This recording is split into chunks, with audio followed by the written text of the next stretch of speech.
People often say, don't judge others, right? But if we're honest, most of us do it every day without realizing it. And we notice someone's mistakes, someone's attitude, someone's failure, someone's past.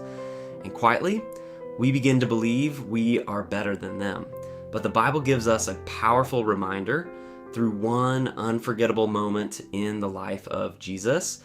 Early one morning, a crowd gathered around him at the temple. Then suddenly, religious leaders dragged a woman into the middle of the crowd. She had been caught in sin. The men stood there, holding stones in their hands, right, ready to condemn her publicly. The atmosphere was tense, heavy, cold.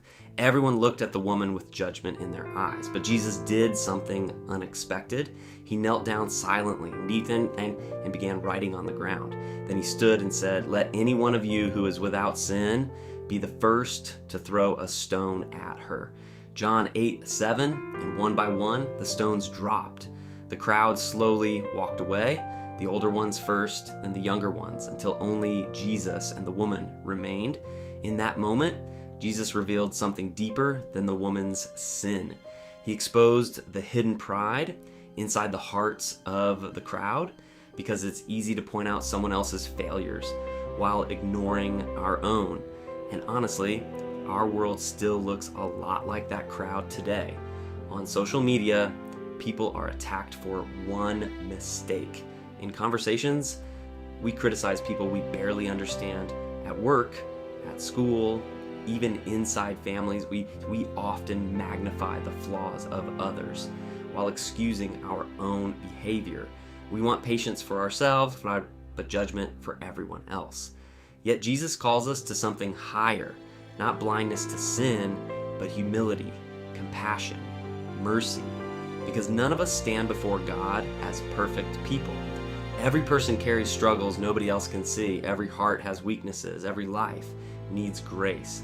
That day, Jesus looked at the woman and said, "Neither do I condemn you. Go and sin no more."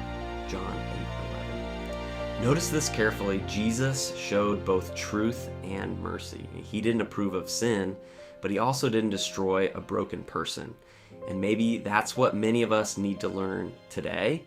Sometimes the greatest spiritual maturity, is not proving someone else is wrong, but recognizing how much we ourselves need God. So before speaking harshly and before judging quickly, before holding stones in our hearts toward others, pause for a moment and reflect.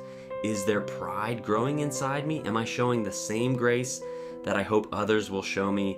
Am I more focused on changing others than allowing God to change me? Because at the foot of the cross, we all stand the same way. Ye imperfect people, completely dependent on the mercy of God. So today, instead of searching for faults in others, ask God to soften your heart. Choose compassion over condemnation. Choose humility over pride.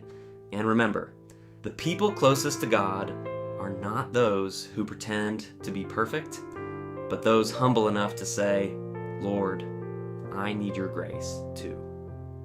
Follow Timeless Bible Stories for more Bible-based lessons and powerful stories of faith.